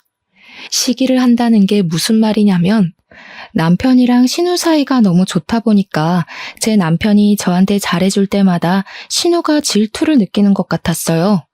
처음엔 당연히 신우가 그런 마음을 갖고 있는 줄 몰랐고 눈치를 챘다고 해도 긴가민가 했습니다. 그런데 언제 확신을 가졌냐면요. 남편이 오랜만에 외식 가자고 차를 끌게 되었는데 당연히 남편 옆자리는 제 자리라고 생각했거든요. 그래서 제가 이미 조수석에 앉았어요. 근데 갑자기 남편이 곤란해하면서 저보고 뒷자리에 타면 안 되겠냐고 하는 겁니다. 왜 그러냐고 물어봤더니 남편이 하는 말이 아주 황당했어요. 결혼하기 전에는 항상 누나가 옆자리에 앉았었거든. 그렇다 보니까 거의 지정석처럼 이용했어. 뒷자리는 누나가 불편해서 금방 멀미난다고도 했고. 사실 뒷자리로 옮겨 타는 건 제게 별 상관없는 일이었습니다. 다만 남편이 제게 말하는 이유가 다소 어처구니 없어서 기분 나빴다는 거예요. 결혼하기 전에 그랬었던 일을 왜 결혼하고 나서까지 끌고 오는지 모르겠더라고요. 하지만 외식을 하러 가는 길이었기에 괜히 문제 일으키고 싶지 않아서 그러려니 넘겼습니다. 속 좁은 사람으로 보일까봐 뭐라고 말할 엄두를 못 내기도 했어요. 그날 신우는 외식 나가서 남편의 아내냐는 질문을 덜어 받았습니다. 웃긴 게 남편이 자리에 같이 있으면 그런 거 아니라고 해명을 했는데 남편만 자리에 없으면 신우가 그런 질문에 대해서 그저 웃으며 호응해 주더라고요. 그렇게 보여요? 저희 아들이랑 좀 닮긴 했죠. 그렇다고 서비스까진 안 주셔도 되는데 예쁘게 봐주셔서 감사해요. 이런 식으로 남편과 부부로 오해받는 일을 좀 즐기는 것 같았어요. 제 입장에선 신우의 이런 짓들이 가장 이해 안 되는 부분이었습니다. 신우는 그렇게 말하면서도 저를 눈치 보기보다는 제게까지 호응을 유도하는 게 딱 봐도 저를 경계하는 듯한 행동이란 걸 알 수 있었어요. 그 이후로도 신우는 남편과 제 사이를 매번 갈라놓는 행동은 종종 저질렀습니다. 그걸 여러 번 보고 나니까 제 안에서 내려진 정의가 딱 하나 있더라고요. 그게 바로 신우가 질투를 하는 것 같단 거였어요. 신우는 되도록 저랑 남편이 같이 있는 꼴을 안 만들려고 했고 남편이 자기에게 더 눈길을 주길 바라면서 관심을 끌었습니다. 그 행동이 도가 지나쳤을 땐 그런 일도 있었어요. 신우가 갑자기 자기 아들을 데리고 와서는 제게 덜렁 넘겨주더라고요. 올케, 제가 잘 몰라서 그러는데 올케는 나이가 있으니까 애들 음식 좀 할 줄 알 거 아니에요? 우리 애 밥 좀 해줘요. 오늘은 제가 급한 약속이 있어서 애 못 챙겨줄 것 같거든요. 그럼 어머님한테 맡기면 되지. 왜 굳이 여기까지 찾아왔어요? 어머님 집에 안 계세요? 어차피 내 동생이랑 약속 가는 거라 여기 오는 김에 올케한테 맡기는 게 나을 것 같아서요. 약속 끝나면 들려서 애 데리고 가면 되니까요. 우리 엄마도 쉬는 날이 있어야 하잖아요. 손주가 아무리 예뻐도 매일 보면 얼마나 지겹겠어요? 저 그때 신우가 잡았다는 약속이 제 남편과의 약속인 걸 알고 얼마나 당황했는지 모릅니다. 제 남편과의 저녁 데이트를 하기로 했다더라고요. 결혼하기 전에도 남편이랑 신우랑 같이 저녁 외식을 많이 즐겼다 하대요. 서로 약속을 잡고 말고를 떠나서 일단 저는 남편이 그 사실을 제게 말 안 해줘서 전혀 모르고 있었습니다. 그러니까 어쩌다 보니 저는 그 둘이 잘 놀라고 대신 애를 봐주게 된 셈이었어요. 너무 어이가 없었지만 이미 벌어진 일이라서 저는 억지로 시조카를 돌봤습니다. 그리고 남편이 귀가할 때까지 벼르고 있었어요. 그렇게 얼마 후 밤 10시쯤에 신우가 신이 난 채로 시조카를 데리러 왔더군요. 저한테 수고했다는 말 한마디도 없이 시조카만 데리고 쌩 나가버렸습니다. 남편이 뒤따라 안 들어오는 걸 보니까 신우를 집까지 바래다 주는 것 같았어요. 그리고 드디어 남편이 집으로 돌아왔을 때 저는 남편에게 여유도 주지 않고 파보았어요. 지금 일부러 나 도발하는 거야? 아가씨랑 약속 있었으면 얘기를 했어야지. 난 아무것도 모르고 있다가 예정에도 없던 육아를 했어. 내가 무슨 베이비시터야? 당신이랑 아가씨 노는데 애나 봐주는 사람이냐고. 이 정도 일이면 적어도 나한테 부탁하는 게 예의 아니야? 화났어? 미안해. 사실 얘기할까 말까 고민했는데 누나가 얘기 안 하는 게 좋겠다고 하더라고. 왠지 말하면 당신이 허락 안 해줄 것 같다길래. 당신은 몰랐겠지만 사실 누나가 당신 눈치 엄청 많이 봐. 눈치? 눈치 보는 사람이 나한테 애 봐줘서 고맙단 말도 안 해? 눈도 안 마주치고 애만 챙겨서 나가니? 당신 없을 때마다 아가씨가 당신 같고 남편인 척 하더라. 이 상황에 누가 더 눈치 보고 스트레스 받겠어? 누나는 미혼모잖아. 밖에 나가면 얼마나 사람들 시선이 신경 쓰이겠어. 안 그래도 애 아빠한테 버림받았는데 남동생 좀 이용하는 게 뭐 어때서. 그렇다고 내가 진짜 누나 남편 되는 것도 아닌데 뭘 그런 걸로 예민하게 굴어. 그러니까 당신 말은 난 애도 없는데 아가씨가 불쌍하니 조카도 내가 대신 봐야 되고 아가씨가 불쌍하니까 남편도 내줘야 한다는 거네? 가만 보니까 내가 당신 아내가 아니라 당신 불륜녀가 된 기분이다. 지금 남의 남편 빼앗은 것 같아. 배우자한테 무조건 양보만 바랄 거면 나랑 왜 결혼했어? 그냥 나가서 사랑하는 네 누나랑 조카 데리고 남편 행세하면서 살아. 저는 그날 남편에게 쌓였던 서운함을 다 토로하고 말문을 닫아버렸습니다. 다음날 남편이 제게 대화 좀 하자고 해도 무시했어요. 그랬더니 남편도 자기 나름대로 자기 행동을 돌아본 것 같더라고요. 한 이틀 냉전 상태로 지냈을까? 신우가 우리 집을 또 찾아온 적이 있었는데 그날 남편이 먼저 나서서 신우를 집으로 돌려보냈어요. 제가 남편의 사과를 안 받아주니까 남편이 먼저 행동으로 보여준 겁니다. 그 덕분에 저는 남편과 다시 대화의 시간을 갖게 되었는데요. 남편이 제게 미안하다고 하면서 앞으로 신우를 완전히 외면할 순 없겠지만 제 남편으로서 자기가 자제해보겠다고 하더라고요. 일단 남편이 먼저 사과를 해줬으니까 남편을 믿어보기로 했어요. 남편의 사과 덕분에 저희 관계는 다시 좋아졌습니다. 하지만 역시 후폭풍은 있었어요. 남편이 제게로 돌아서면서 신우를 멀리하니까 역시나 신우가 가만히 있질 않더라고요. 그 뒤부터 신우는 아주 뻔뻔해졌습니다. 얼굴에 철판 깔고 저희 집에 거의 늘어붙기 시작했죠. 심지어 남편의 생일날에도 남편이 저랑 단둘이 보내는 게 싫었는지 그날 우리 집에 와서 하루 종일 있었어요. 남편이 신우더러 가라고 말리는 것도 한계가 있었습니다. 사람이 막무가내로 나오니까 완전 구제불능 수준이 되더라고요. 남편은 또 신우한테만 유독 마음이 약해져서 강하게 하지도 못했어요. 그게 또 제가 불만을 품게 만들었죠. 아무튼 신우가 거의 매일같이 신혼집을 찾아오니까 시조카 때문에 하루하루가 정신이 없었어요. 문을 안 열어주면 그만이라 생각할지 모르겠지만 신우가 아이를 데리고 있다 보니까 밖에 오래 세워둘 수가 없더라고요. 신우도 제가 아이한테 마음이 약한 걸 알아서 그런가 일부러 더 오기 부리며 시조카를 꼭 데리고 집을 찾아왔습니다. 시조카가 또 5살이다 보니까 솔직히 얌전하지 않아요. 누구를 닮았는지 집에서 그렇게 뛰어다닙니다.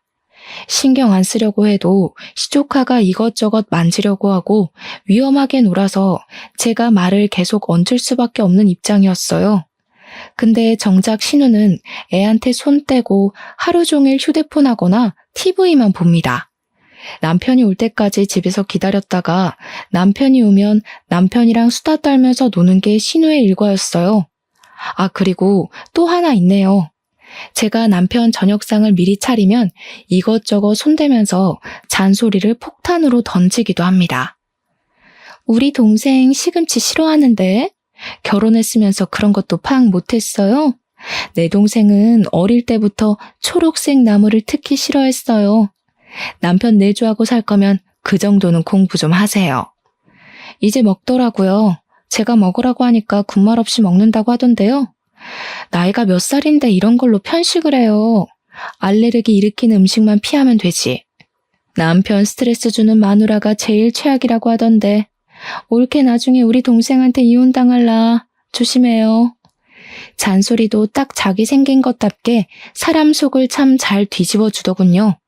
얼마나 야비한지 몰라요. 남편을 이성으로 보는 것 같진 않은데 뭔가 굉장히 우애가 깊어서 저야말로 질투가 날 지경이었어요. 그래서 신우가 그렇게 돌변하고 나서부터는 제가 남편과 기념일을 단둘이 보낸 적이 없습니다. 어떻게 저를 괴롭히려고 자기 아이까지 이용할 수가 있는 건지 모르겠어요. 그리고 제가 지내면서 또 하나 느낀 건 신우가 자기 애한테 그리 관심이 없어 보인다는 거예요. 차라리 유치원 선생님이 아이한테 훨씬 더 애정이 있다고 확신할 수 있을 정도였습니다. 아무리 미혼모라도 자기 자식이면 마음이 갈 수밖에 없지 않나요? 내 살점 같은 게 자식의 존재 아닌가요? 그런데 시조카를 바라보는 신우에게선 그런 애정이 전혀 느껴지지 않았다는 거예요. 제가 보기엔 자기 자식보다 제 남편에게 더 애정이 있는 것 같았습니다. 그럴 수가 있다는 걸 저도 신우 보고 처음 알았어요. 세상엔 상상 이상의 존재들이 참 많은 것 같아요. 근데 신우야, 원래 도라이라 생각하고 무시하면 될 사람인데 여기서 제가 훨씬 짜증이 났던 건 그런 막대먹은 신우를 남편과 시모가 오히려 옹호한다는 겁니다. 저한텐 신우보다 남편과 시모의 반응이 더 스트레스였어요. 제가 신우 때문에 받은 스트레스를 남편한테 한 번씩 얘기했는데요. 남편이 초반에는 제 얘기를 나름 경청해줬으나 시간이 지날수록 귀찮아 하더라고요. 그러면서 했던 말을 또 하고 또 했습니다. 애 혼자 키우느라 외로워서 그래. 당신이 이해 좀 해줘. 당신은 남편도 번듯하고 시댁도 번듯하잖아. 근데 우리 누나는 다 버려졌잖아. 혼자서 얼마나 소가리를 했겠어. 이걸 가족이 안 품어주면 우리 누나는 이제 의지할 곳이 없단 말이야. 그래, 너는 한두 살 먹은 어린애도 아닌데 그 정도 사정도 이해 못 해주니?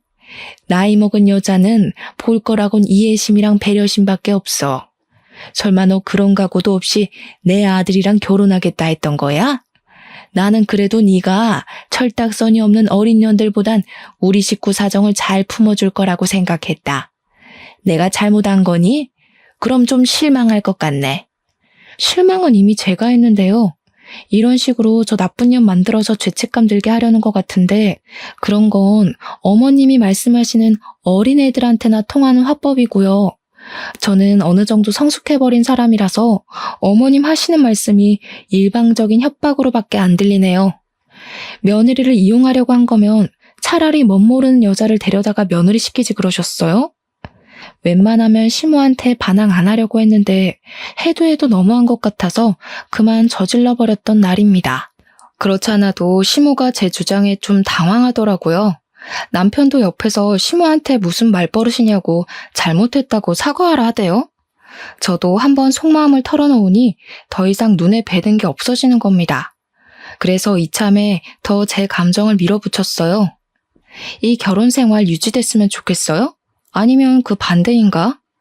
저를 쫓아내기로 마음먹은 거라면 순순히 이혼해 드릴게요. 저도 이렇게 가스라이팅 당하면서 더는 못 살아요.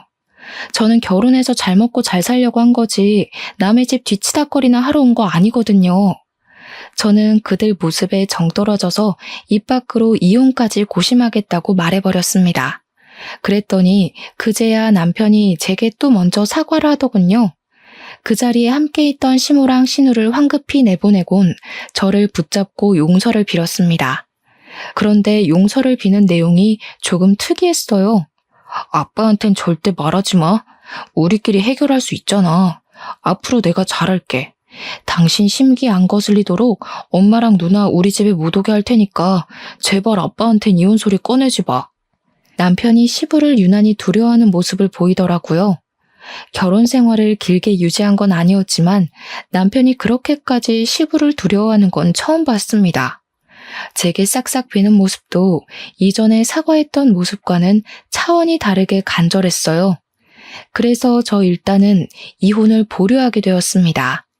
실제 남편은 시모랑 신우를 우리 집에 못 오게 했고 저는 한동안 자유를 느낄 수 있었어요.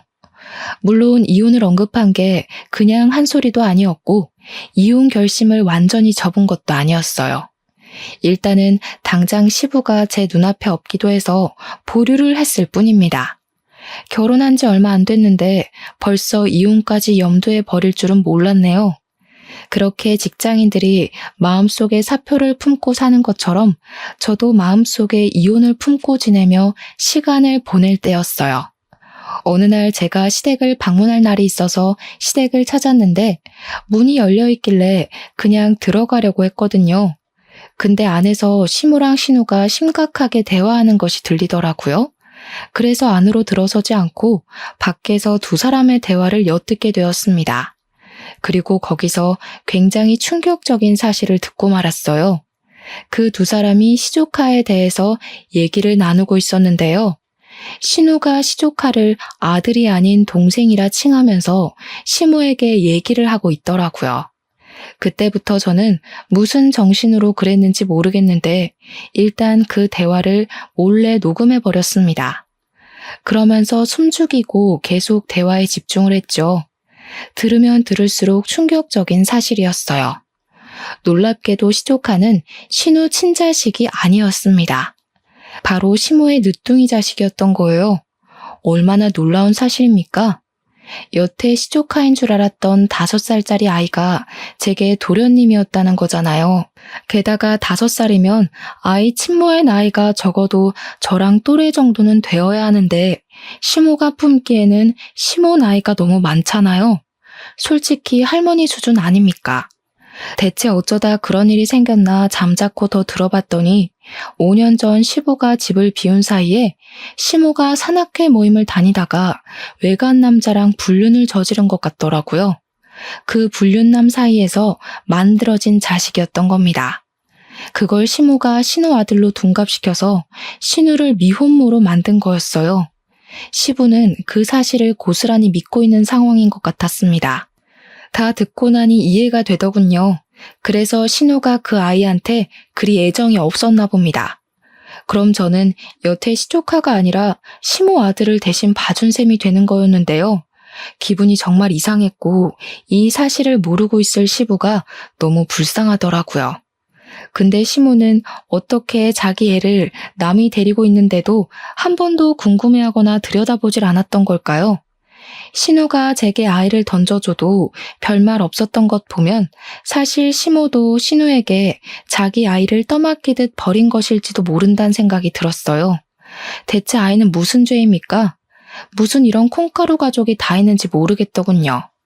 시부가 오랫동안 집을 비우고 있으니까 시모랑 신우가 겁도 없이 이런 강 큰 짓을 저지르는 것 같았습니다.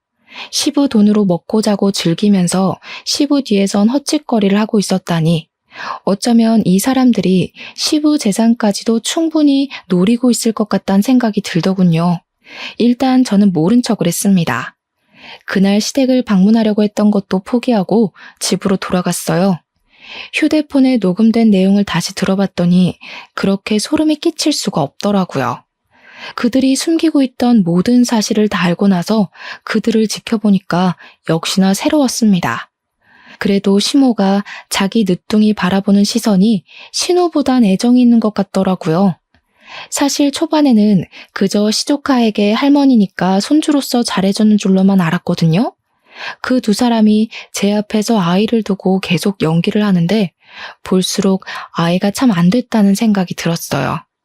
저는 그날 이후 대체 이 커다란 문제를 어떻게 해야 하나 생각지도 못한 고민을 하게 되었습니다. 이혼도 어느새 뒷전이 되어버렸을 정도로 그 일에 대해 신경을 두고 있었어요. 이 사실을 남편도 알고 있는 것 같더라고요. 한 번씩 시무랑 신우가 남편한테도 저 몰래 속닥거렸는데 그게 다 아이에 대한 얘기라는 게 뒤늦게 보였습니다. 이런 집안에서 더는 제정신으로 못 지낼 것 같았어요. 그래서 저는 이제 이혼을 어느 정도 결심했고 어떻게 하면 시부에게 이 사실을 효율적으로 전달할 수 있을지를 고민했습니다. 그렇게 시간을 보내던 무렵 시댁에서 밥 먹다가 오랜만에 시부가 집으로 돌아오게 되었는데요. 웃기게도 시부가 돌아오니까 나머지 식구들은 전부 결혼 전 친절했던 사람들도 돌아갔어요. 그러니까 바로 눈치채겠더라고요. 시부가 있었기 때문에 초반에 제게 잘하려고 이미지 관리했던 거였어요. 시부가 없을 때는 그 사람들이 마치 허리띠를 푸는 것처럼 본색을 드러냈던 거죠. 아쉽게도 저는 그제야 제게 진심을 보이고 진심을 줄 수 있는 사람은 시부밖에 없다는 걸 깨달았습니다. 이혼을 마음먹었더니 그것이 보였네요. 시부는 역시 꽤 괜찮은 사람이었어요.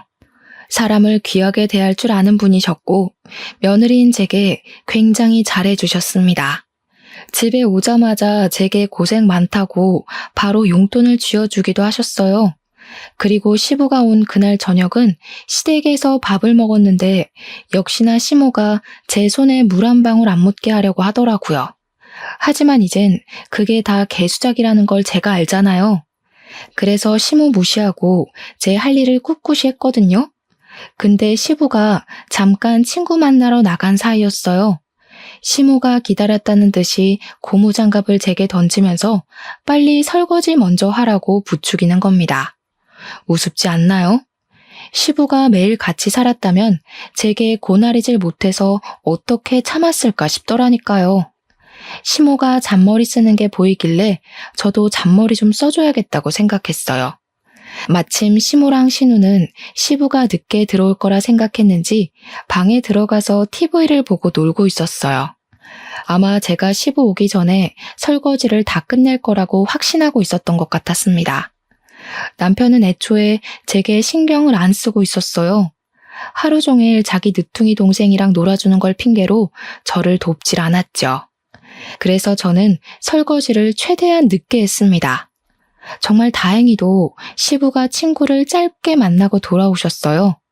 남편은 자기 동생 화장실 봐준다고 잠깐 자리를 비웠고 시모랑 신우는 여전히 방 안에서 뒹굴고 있는 상황이었는데요. 시부가 저를 보자마자 바로 눈을 부릅뜨시더라고요. 그리곤 하하호호 소리가 나는 안방으로 달려갔습니다. 곧 큰 소리가 쩌렁쩌렁 울렸죠. 집에 여편네가 둘이나 있는데 왜 며느리 혼자 설거지를 하고 있어? 지금 뒹굴거리며 놀려고 며느리한테 다 떠맡긴 거야? 내가 며느리 수고스럽게 하지 말랬지? 시부가 크게 호통치자 다들 놀라서 불이 나게 거실로 뛰어나왔습니다. 다시 제대로 보니 역시 시댁의 실세는 시부였어요. 아무래도 시부가 결혼하기 전부터 식구들한테 며느리 괴롭히지 말라고 단단히 일러뒀나 보더라고요. 시부는 너무 감사하게도 며느리의 존재를 자기 집에 와준 귀한 손님으로 생각하고 있었습니다. 시부 또한 며느리가 시댁에 들어오면 고부 갈등이 있다는 걸 여기저기서 들은 것 같았어요. 그래서 자기는 제게 그런 가정을 선사해주고 싶지 않았나 봅니다. 설마 여태껏 며느리한테 다 떠넘겼던 거야? 나 없는 동안 저런 식으로 사람 괴롭히고 있었어? 아니에요. 무슨 그런 서운한 말을 해요. 내가 잠깐 허리가 아파서 며느리한테 설거지만 좀 해달라고 부탁한 거예요. 당신한테 들은 말이 있는데 우리가 어떻게 며느리를 함부로 시켜 먹겠어요? 맞아, 아빠. 그리고 올케는 이제 설거지 하나 하는 거야. 그동안 나랑 엄마가 다 치웠다고. 올케도 손이 있는데 같이 일할 수 있는 거잖아. 세아가 네가 말해봐라. 정말 이 두 사람이 하는 말이 맞아? 내가 없는 동안 이 두 사람이 너 불편하게 한 거 없었어? 시부가 따지는 동안 시모랑 신우가 어느새 그 앞에 무릎을 꿇고 있었는데요. 벌벌 떨면서도 제게 말 잘하라고 눈치를 주더라고요. 그들은 어떻게든 시부의 비위를 맞추려고 노력했습니다. 없는 말까지 지어내면서 아양을 심하게 떨었어요. 그렇게 시부가 부러우면서 감히 불륜을 저질러 불륜남 애까지 시부 집에 들일 생각을 했다니 참 대단하다 싶더라고요. 일이 이렇게까지 되어버린 거 저는 이 좋은 기회를 놓치고 싶지 않았어요. 그래서 고무장갑을 벗고 시모에게 다가가 시모 앞에다 던져주었습니다. 아버님 나가시자마자 이렇게 고무장갑 던지면서 빨리 설거지하라고 하셨어요. 아버님 오기 전까지 끝내라고 하셨는데 제가 손이 느려서 미처 끝내질 못했네요. 늘 저희 집 찾아오셔도 애도 맡기고 일도 시키고 많이 부리셨어요. 저도 어머님이랑 아가씨가 아버님 없다고 갑자기 돌변해서 그럴 줄은 몰랐어요. 얘가 무슨 소리를 하는 거니? 내가 언제 너희들 집에 매일 찾아갔다고 그래? 내가 원래 말투가 좀 센데 네가 착각했나 보구나. 나 원래 누구를 부려먹질 못하는 사람이야. 시모랑 신우가 제발 자기들 살려달라고 제게 처절한 눈빛을 보냈지만 저도 이제 이 지긋지긋한 결혼 생활을 그만하고 싶었습니다. 시부가 집에 계실 때 이혼 얘기를 꺼내는 것이 나을 것 같았어요. 그래서 남편이 그렇게 말렸던 행동을 결국 저지르게 되었죠. 아버님, 저 죄송하지만 이혼할게요. 이건 제가 생각했던 결혼 생활이 아니라서요. 전 어머님이랑 아가씨가 이렇게까지 괴롭힐 줄 몰랐어요. 그래도 남편은 제 편 들어줄 거라 생각했는데 남편까지 어머님이랑 아가씨 편만 들고 그동안 저 외톨이로 지냈어요. 앞으로 이렇게 평생 지낼 자신이 없습니다. 저는 이때까지 신우랑 시댁에서 받았던 불합리한 구박들을 전부 빠짐없이 고백했습니다. 그러자 시무랑 신우 표정이 경악으로 물들었고 뒤늦게 나타난 남편이 저를 잡아당기면서 말리더군요. 그건 시부가 남편에게 한 번 더 호통 쳐주는 덕분에 남편의 소나기에서 풀려날 수 있었어요. 저는 그날을 마지막으로 생각하고 제가 갖고 있는 카드를 모두 꺼내 보였습니다. 이 사람들이 그토록 숨기고 있던 엄청난 비밀도 당연히 그 자리에서 밝혔어요. 아, 그리고 이렇게 무서운 사람들이랑은 더 이상 못 살겠어요. 왠지 저까지 정신 이상해질 것 같아서요. 여기 조카가 아가씨 아들이 아니라면서요. 어머님 늦둥이 자식이라고 하던데. 제 말에 시모가 사색이 되더니 무슨 소리냐고 목청을 높였어요. 얼마나 똥줄이 탔으면 시부가 눈앞에 있는데도 벌떡 일어나서 제게 삿대질을 하더군요. 그러거나 말거나 저는 바로 녹음 파일을 틀었습니다. 파일에서 흘러나오는 음성은 누가 들어도 시모랑 신우 목소리였어요. 제가 이렇게 확실한 증거를 갖고 있을 거란 생각은 다들 못했나 봐요. 같이 있던 신우랑 시모 얼굴이 아주 새하얗게 질렸더라고요. 물론 남편도 마찬가지였습니다. 당연히 이 사실을 처음 알게 된 시부가 가장 충격을 받았겠죠. 알고 보니 시모랑 시부는 재혼한 사이였는데요. 남편이랑 신우가 둘 다 시모 자식이라네요.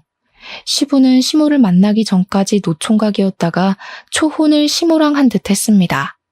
시부는 고분고분한 시모를 진심으로 좋아했던 것 같아요. 그래서 시모에게 자식이 둘이나 있다고 해도 흔쾌히 결혼을 결심한 거더라고요. 그런데 알고 보니 시모의 모든 모습들이 가식이었단 걸 그날 알게 된 셈이잖아요. 저보다 훨씬 더 충격이 강할 만했죠. 아무튼 시모는 그렇게 시부를 배신했음에도 결코 시부 곁을 떠날 수가 없는 이유가 있었어요. 왜냐하면 제 남편의 사업 자금을 시부가 전부 대주고 있었거든요. 시부는 시모가 자기 몰래 불륜을 저지르고 다니는 줄도 모르고 아들이란 이유만으로 남편을 지원하고 있었던 겁니다. 사실 피 한 방울 안 섞인 남이 아닙니까? 시부가 아빠 노릇하려고 남편 사업을 도운 것 같은데 그럼 적어도 다들 시부에게 아내 노릇, 자식 노릇을 했었어야죠. 숨겨뒀던 모든 사실이 밝혀지자 시모는 혹시나 집에서 쫓겨날까봐 얼굴이 새하얗게 질려버렸어요. 머리 끝까지 열받은 시부가 시모한테 손찌검을 하려고 하자 그때 신우가 먼저 달려들어 시부를 말렸습니다. 그러나 시부는 자기를 똑같이 속인 신우도 꼴보기 싫었는지 사정없이 신우를 밀쳐버렸어요. 한껏 쫄아있는 남편한테 달려가 남편 귀싸대기를 대신 날려버렸습니다. 넌 뭘 한 게 있다고 얼굴 빳빳이 들고 있어? 꼴도 보기 싫으니까 당장 나가. 그리고 내일부터 마트 나가지 마라. 내가 그놈의 마트 다른 사람한테 넘겨줘 버리려니까. 네? 아빠, 제가 잘못한 거 아니잖아요. 엄마가 불륜 저지른 걸 왜 저한테 그래요? 솔직히 저는 아빠한테 다 말하자고 했어요. 근데 엄마가 아빠한테 쫓겨날까봐 무서워서 계속 숨겼던 거라고요. 전 진짜 억울해요. 차라리 엄마랑 누나를 버리고 아빠 밑에 있을게요. 닥쳐. 이미 한통 속이었던 사람을 내가 뭘 믿고 키워주겠어? 먹여주고 데리고 살아줬더니 감히 나를 배신해? 며느리 입에서 저딴 말이 나오게 만들어? 당장 다 꺼져. 시부는 그 자리에서 바로 식구들을 내보내려고 했어요. 그러자 시무랑 신우가 다시 시부 앞에 무릎 꿇고 빌기 시작했습니다. 잘못했다고 한 번만 용서해달라고 하는데 제게 허세 부리던 사람들이 맞나 싶더군요. 저는 사실 이렇게까지 집안 뒤집힐 줄 몰라서 좀 당황스러웠어요. 시부가 이혼을 할 거란 생각은 했지만 당장 식구들을 길거리로 내쫓을 줄은 몰랐거든요. 그 와중에 남편은 계속 시모 탓만 하고 있었습니다. 신우랑 시모 둘이 짜고 한 거지 자기는 아무것도 몰랐다며 같은 변명을 반복했어요. 그런다고 정말 자기는 잘못이 하나도 없는 줄 아나 봐요.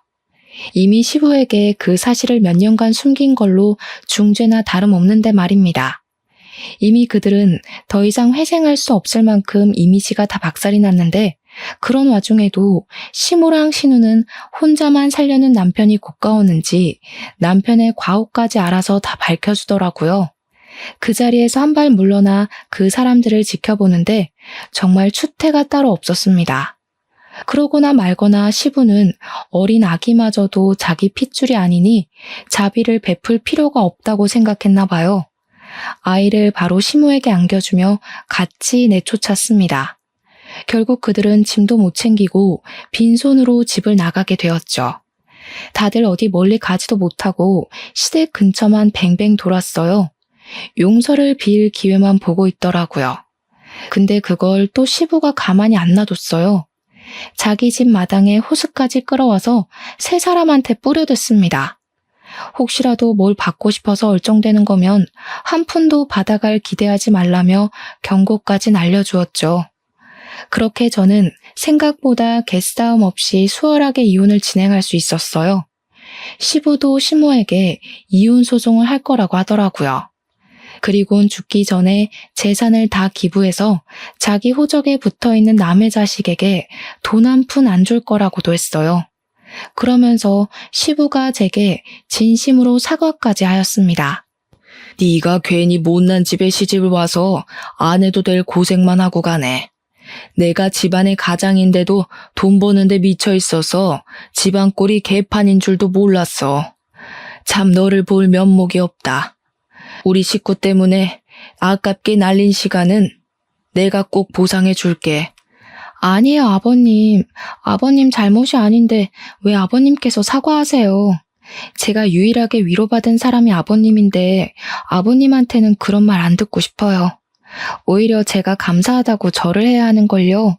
그러니까 너무 마음 쓰지 마시고 앞으로 더 좋은 인연 만나셔서 아버님이야말로 아깝게 날린 시간 꼭 보상받길 바랄게요. 시부는 제게 유일하게 진심이었던 사람이라고 했잖아요. 그래서 시부가 다른 식구들을 대표해서 사과하는 건 되레 제 마음을 더 아프게 하는 셈이었어요. 괜찮다고 하는데도 시부는 자기 잘못이 맞다면서 끊임없이 자책했습니다. 집안이 그렇게 망해가는 줄도 모르고 고등어 사업이 너무 잘 돼서 전혀 신경을 못 썼다고 한탄했어요. 뿐만 아니라 시부가 제게 보상하겠다는 말은 그냥 한 게 아니었습니다. 제가 결혼 생활이 1년도 채 안 되었는데 시부가 그걸 알고서 저보고 이혼 소송에도 위자료를 많이 못 받을 거라고 걱정까지 해주더라고요. 그러면서 뒤있는 말이 우리 살던 신혼집 아파트를 제 명의로 돌려주겠다고 하는 거 아니겠습니까? 너무 놀라서 그렇게까지 신경 안 써줘도 된다고 그냥 사과만 받겠다고 했어요. 그런데 시부는 제게 그렇게 안 하면 평생 후회할 것 같아서 그런다며 꼭 받아주라고 사정하는 겁니다. 그래서 저는 얼떨결에 말도 안 되는 위자료를 받아버렸어요. 시댁이 잘 살았던 이유는 다 시부가 돈을 많이 벌어서 그런 거였거든요. 그런 대단한 분이 원래 세를 주고 있던 아파트가 값이 꽤 나갔어요. 심지어 시부가 제게 명의를 돌려줄 때는 1.5배 집값이 오르기도 했습니다. 결혼이란 것 자체는 망했지만 어찌 보면 제게 복권이 떨어진 거나 마찬가지인 셈이었어요. 졸지에 10억이나 되는 아파트를 얻게 되었으니 땡 잡았다고 말해도 되는 거 아니겠습니까? 그렇게 저는 너무 득이 되는 이혼을 하고 시부와 마지막 밥 한 끼를 한 뒤 작별 인사를 했습니다. 그렇다고 시부와 인연을 그렇게 마무리하고 싶지 않아서 저는 명절이나 시부 생신날에 시부에게 연락을 넣고 있어요. 시부가 시간이 될 때면 제가 식사를 꼭 대접했고 시간이 안 되면 일하는 곳으로 선물을 보내드렸죠. 시부가 자기는 신경 안 써도 된다고 그만 제 인생을 살라고 하셨는데 시부를 챙기는 것이 제가 살아갈 인생 중에 하나라고도 생각하거든요. 그래서 본의 아니게 계속 고집을 부리고 있습니다. 괜찮은 분이 있으면 시부한테 소개도 시켜드릴까 생각 중이에요. 아무튼 그렇게 떠나버린 사람들은 완전 소식이 뚝 끊겨버렸어요. 시부도 일하는 지방으로 집을 옮기는 바람에 그 사람들과 만난 적이 없다고 하더라고요. 아마 어디서 막노동하느라 바쁘지 않을까 싶네요. 제발 누구 인생 발목 잡지 말고 자기네들끼리 똘똘 뭉쳐서 살았으면 좋겠어요. 그럼 그만 이야기 마무리할게요. 들어주셔서 감사합니다.